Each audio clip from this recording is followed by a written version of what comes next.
This is the Lone Crater YouTube. We hope this video helps. In this video, I will explain how to drink GNC Gainer.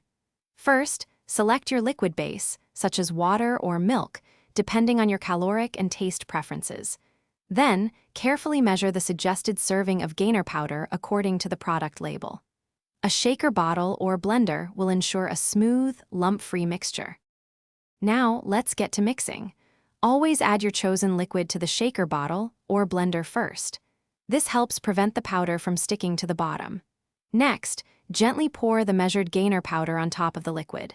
Secure the lid tightly and shake or blend for about 30 seconds until completely smooth.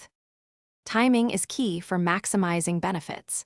Many find it effective to drink a serving immediately after a workout to aid muscle recovery and replenish energy stores. You can also consume a serving between meals to boost your daily caloric intake. Some individuals even opt for a serving before bed to support overnight muscle growth. To get the most from your Gainer, remember these tips.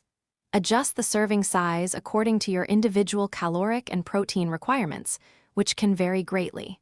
Always ensure you stay well hydrated by drinking plenty of water throughout the day. For optimal results, integrate your Gainer with a balanced diet and a consistent exercise routine. Thanks for watching. Consider subscribing if we helped you.